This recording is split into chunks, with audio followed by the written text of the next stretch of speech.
C'est très satisfaisant pour moi de combler mes propres besoins. Ce meuble-là, je l'ai fait pour moi.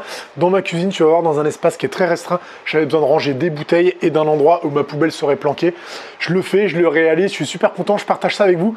Vous avez les plans qui sont gratos pour vous. Je vous l'ai dit la première semaine, si t'es abonné, si t'es pas abonné, n'hésite pas à cliquer sur la cloche. Et puis pour tous ceux qui arrivent après, c'est pour la modique somme de 1 €. Tu trouveras les plans PDF et plein d'autres informations sur tout ce que j'ai utilisé dans la description.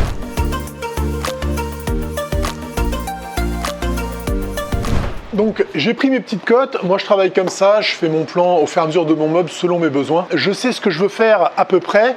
Maintenant, je vais aller piocher dans mes chutes, voir un peu ce que j'ai. Je voulais utiliser une grosse chute de valchromate en 30 mm pour faire mes trous de bouteille dedans, mais je vois qu'elle va être un peu juste. Peut-être que si je rajoute du massif au-dessus, en gros ce qui va se passer, c'est que je vais avoir deux modules différents que je vais assembler après. Un beaucoup plus fin en haut qui sera mon range bouteille, et un plus large en bas qui va avoir deux grosses coulisses à billes solides pour que ma poubelle soit cachée et que ça soit facile à manipuler, parce que c'est le genre de truc que tu ouvres 10 fois par jour. Donc je vais piocher dans toutes mes chutes, je commence module par module, je vais commencer par celui-là et puis on voit ça ensemble.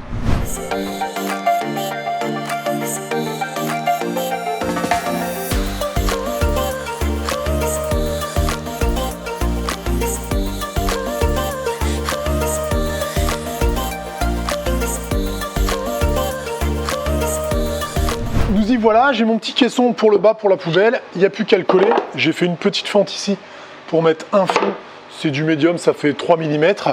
Maintenant, il n'y a plus qu'à l'assembler et le coller. Pour l'assemblage, il y a 10 000 façons de le faire. Tu pourrais même le faire avec des vis, un petit pré-trou, avec un forêt fraisé comme ça, tu vois, ça irait très très bien. Moi, ça me fait un peu mal de mettre des vis. Tu pourrais même le coller sans assemblage, je pense, s'il était bien tenu avec la colle PU que je vais utiliser ici. Je te jure que ça bougera jamais. Tu pourrais l'utiliser, les vis biaises, tu sais, le système de vis en travers que j'utilise souvent aussi. Moi aujourd'hui, parce que j'ai envie et parce que je l'aime bien, je vais utiliser ma lamelleuse. Je vais faire des petites fentes, mettre des petits biscuits, ce qui va quand même bien guider mon assemblage. Et ensuite, on va presser ça sans trop forcer. Ce qui est très important, c'est que ton pressage il soit d'équerre. Donc moi, j'utilise, et je te le conseille, ça vaut que dalle. Tu as une petite vidéo là d'ailleurs, si tu veux aller voir comment te les faire. Des petites équerres comme ça. Je vais les mettre à l'intérieur avec des petits serre-joints. Et quand je vais presser mon caisson, je suis sûr qu'il va être d'équerre. Et ça, c'est vachement important.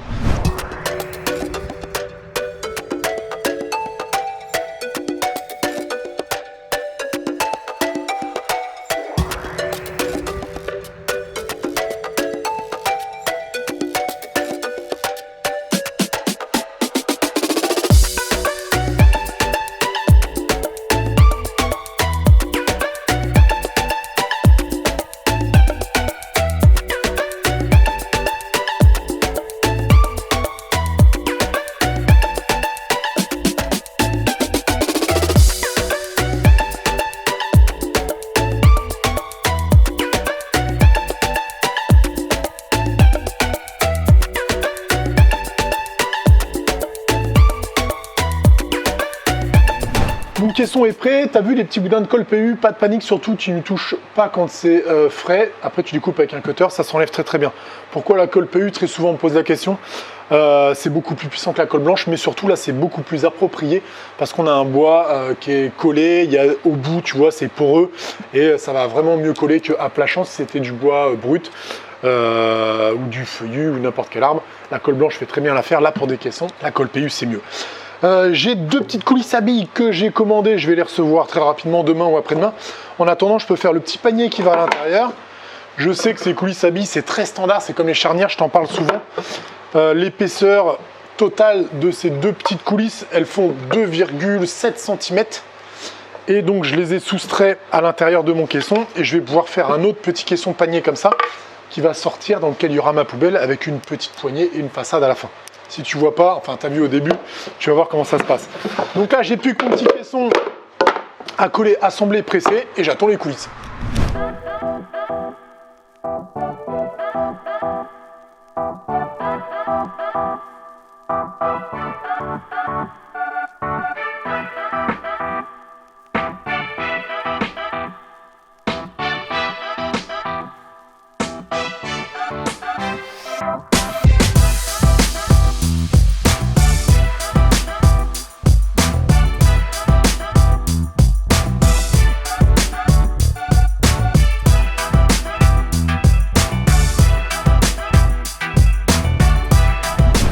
viens de recevoir mes coulisses. Comme je t'avais dit, ça a été très rapide et j'ai été acheter du bois ce matin que tu vois juste ici.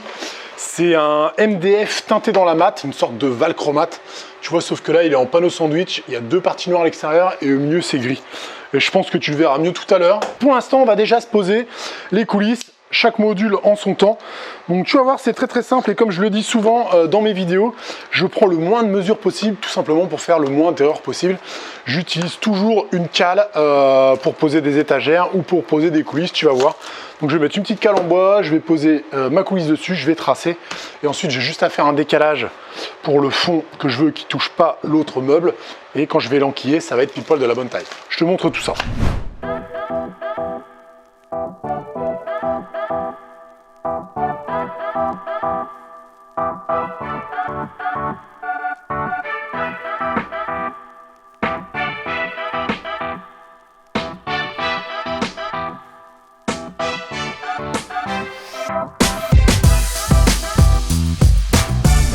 Bon, pour mon tiroir de poubelle, c'est bon. J'ai dû refaire un réglage. Je l'avais mis un petit peu trop parce que je suis vraiment juste en termes de taille. Je veux que ça rentre pile poil.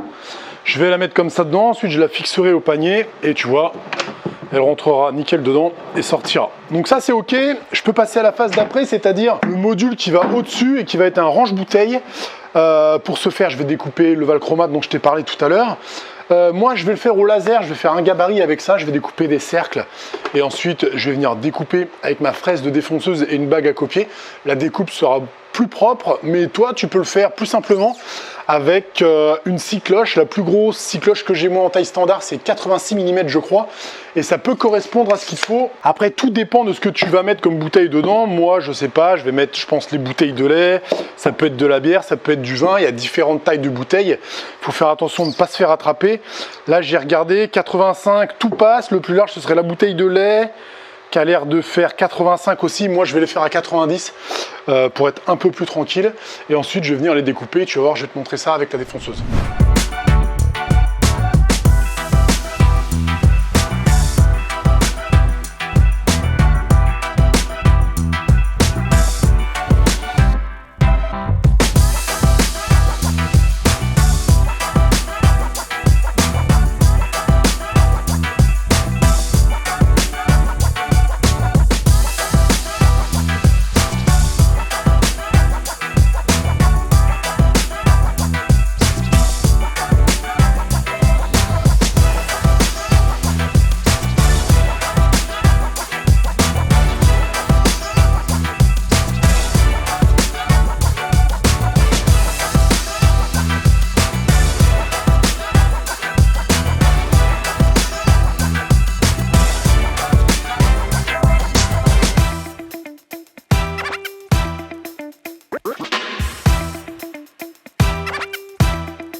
Donc tu as vu ici, mon petit module arrange bouteille, il est prêt, je le laisse coller, je le laisse sécher. En attendant, je me suis découpé des petites pièces de chêne et on va venir s'occuper de la façade maintenant. Très simplement, 4 morceaux de bois comme ça et un panneau à l'intérieur. Si c'est un panneau en massif, il faut absolument qu'il soit libre de se déplacer dans une rainure parce que sinon il va se rétracter et il va péter. Moi, je vais mettre du contreplaqué en chêne que j'ai, c'est très bien aussi, ça se verra pas. Il nous suffit juste de faire une petite rainure ici, la profondeur de mon CFP qui fait 10 mm.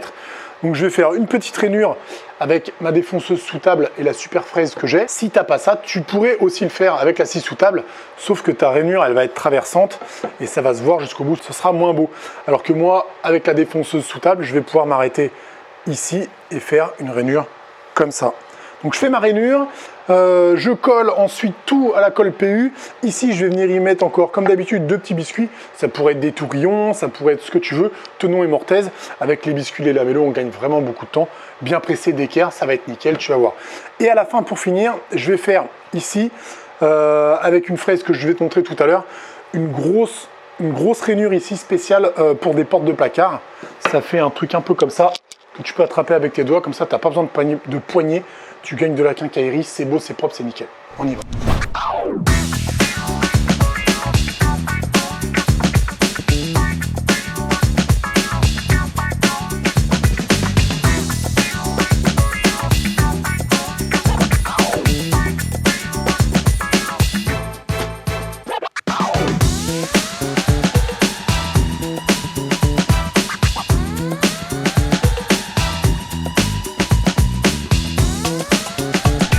Donc tu vois comment on va se faire une façade très simplement avec la lamelleuse. Ça, c'est vraiment un outil qu'il faut que tu aies, que tu débutes dans le bois, que tu sois un peu plus confirmé. Tu vas gagner un temps de fou, c'est extrêmement facile à utiliser. Un jour, je vous ferai une petite vidéo exprès. Bon là, c'est une Bosch bleue, tu es aux alentours des 300-400 €, mais ça existe dans d'autres marques, pas très cher. Et comme c'est assez simple au niveau du mécanisme, c'est un disque qui tourne et un truc qui se presse. Tu peux acheter une machine aussi moins chère, ça fera tout à fait l'affaire. Je te mettrai des liens dans la description. Ce que je voulais te montrer, c'est que j'ai pris des biscuits un tout petit peu plus petits, cette fois taille 10, et puis j'ai légèrement décalé mon encoche en fait. Tu vois, je ne l'ai pas fait au centre de ma pièce de bois. Hop, là tu vois, parce que je voulais surtout pas que mon biscuit ou que ma fente, ma découpe, elle dépasse du côté de l'extérieur de ma façade. Donc là, il va être ici. On va même le voir un petit peu à l'intérieur, mais ici, j'aurai aucun problème à venir lui mettre un petit coup de ciseau à bois et à le couper. Donc, le cadre est prêt. Je vais pouvoir le coller, le presser. Très important, toujours le presser d'équerre, comme je te l'ai dit. Si tu fais un cadre et que tu le presses sans vérifier l'équarrage à l'intérieur, eh bien, tu as un risque qu'il soit de travers et ça, c'est vraiment dommage. Je vais le coller comme ça. Ensuite, une fois qu'il sera sec, je vais pouvoir venir coller mon contreplaqué dedans qui va encore renforcer la structure et qui va rendre une façade vraiment nickel, qui ne bouge pas. J'en ai plein chez moi qui n'ont jamais bougé avec cette technique.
Coucou vous, tous les éléments du puzzle sont réunis, il n'y a plus qu'à faire l'assemblage.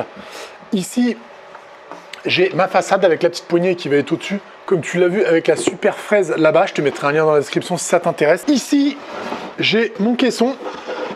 Il me reste donc plus qu'à venir fixer ma façade sur mon caisson, mettre mon range-bouteille sur mon caisson, et ici, j'aurai une planche de parement. Le calcul était prévu, mes ronds sont 2 cm plus haut et ma façade arrive 2 cm plus haut. Tout ça, c'est de la finition, je vais venir le mettre après. Comment faire pour fixer la façade et qu'elle soit droite? Ma façade, tu vois, elle est pile poil.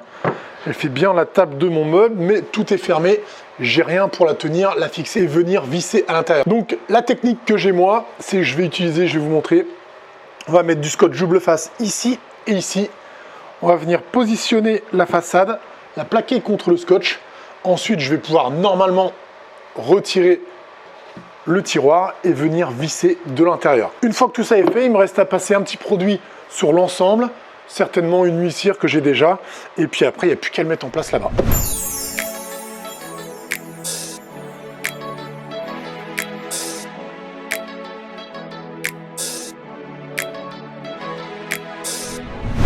Bon, t'as vu le scotch double face, ça n'a pas marché, des fois ça marche pas. J'ai utilisé la manière forte.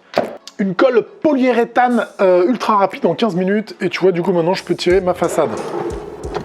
Je vais quand même aller lui mettre quelques vis pour le renforcer. Alors bien sûr, dans le montant, pas sur le CP. Et je vais utiliser le petit forêt amorceur. Donc il existe des petits coffrets comme ça où tu as les 3 tailles différentes. C'est vraiment pas mal. Et comme ça, tu fais un petit trou propre qui est fraisé et ta vis, elle va venir bicher le trou. Je te montre. Tu regardes bien sûr que ton fraisage ne dépasse pas l'extérieur. Ça serait quand même moche.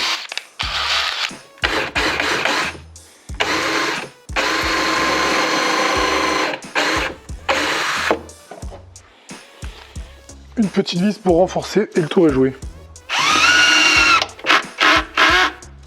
Colle plus vis, c'est quand même mieux.